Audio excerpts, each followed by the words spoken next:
This is a story about a world obsessed with stuff. It's a story about a system in crisis. We're trashing the planet, we're trashing each other, and we're not even having fun. The good thing is that when we start to understand the system, we start to see lots of places to step in and turn these problems into solutions.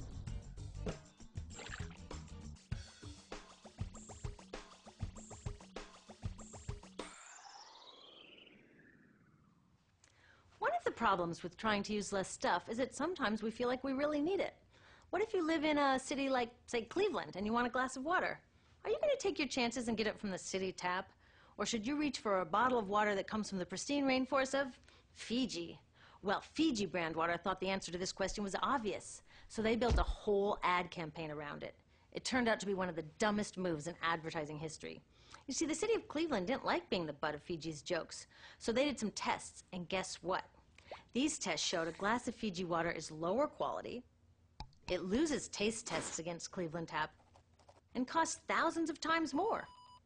This story is typical of what happens when you test bottled water against tap water. Is it cleaner? Sometimes, sometimes not. In many ways, bottled water is less regulated than tap. Is it tastier? In taste tests across the country, people consistently choose tap over bottled water. These bottled water companies say they're just meeting consumer demand. But who would demand a less sustainable, less tasty, way more expensive product, especially when you can get for almost free in your kitchen? Bottled water costs about 2,000 times more than tap water. Can you imagine paying 2,000 times the price of anything else? How about a $10,000 sandwich? Yet people in the U.S. buy more than 500 million bottles of water every week. That is enough to circle the globe more than 5 times. How did this come to be?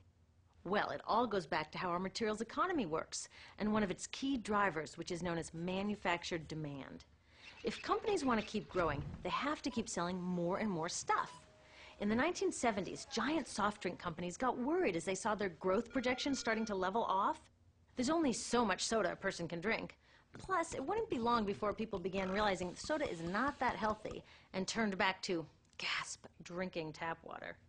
Well, the companies found their next big idea in a silly designer product that most people laughed off as a passing yuppie fad. Water is free, people said back then. What will they sell us next? Air? So how do you get people to buy this fringe product? Simple. You manufacture demand. How do you do that? Well, imagine you're in charge of a bottled water company. Since people aren't lining up to trade their hard-earned money for your unnecessary product, you make them feel scared and insecure if they don't have it. And that's exactly what the bottled water industry did. One of their first marketing tactics was to scare people about tap water with ads like Fiji's Cleveland campaign. When we're done, one top water executive said, tap water will be relegated to showers and washing dishes. Next, you hide the reality of your product behind images of pure fantasy. Have you ever noticed how bottled water tries to seduce us with pictures of mountain streams and pristine nature? But guess where a third of all bottled water in the U.S. actually comes from? The tap. Pepsi's Aquafina and Coke's Dasani are two of the many brands that are really filtered tap water. But the pristine nature lie goes much deeper. In a recent full-page ad, Nestle said, bottled water is the most environmentally responsible consumer product in the world. What? They are trashing the environment all along the product's life cycle. Exactly how is that environmentally responsible? The problems start here with extraction and production, where oil is used to make water bottles. Each year, making the plastic water bottles used in the U.S. takes enough oil and energy to fuel 1 million cars.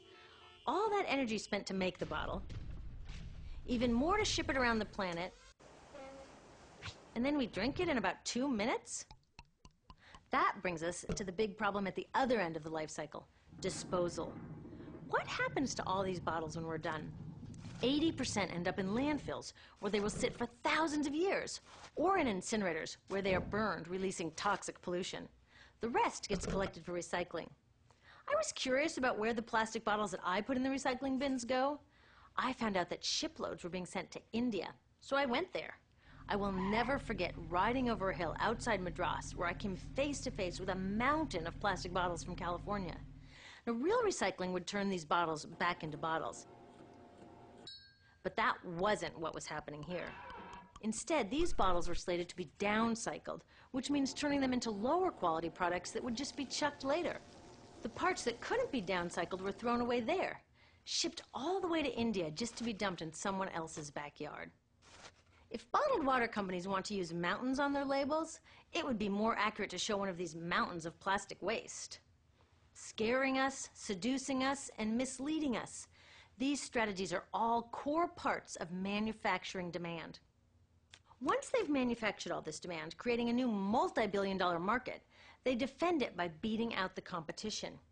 But in this case, the competition is our basic human right to clean, safe drinking water. Pepsi's vice chairman publicly said, "The biggest enemy is tap water." They want us to think it's dirty and bottled water is the best alternative. In many places, public water is polluted, thanks to polluting industries like the plastic bottle industry. And these bottled water guys are all too happy to offer their expensive solutions, which keep us hooked on their products.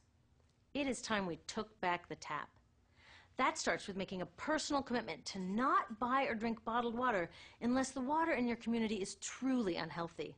Yes, it takes a bit of foresight to grab a reusable bottle on the way out, but I think we can handle it. Then take the next step. Join a campaign that's working for real solutions, like demanding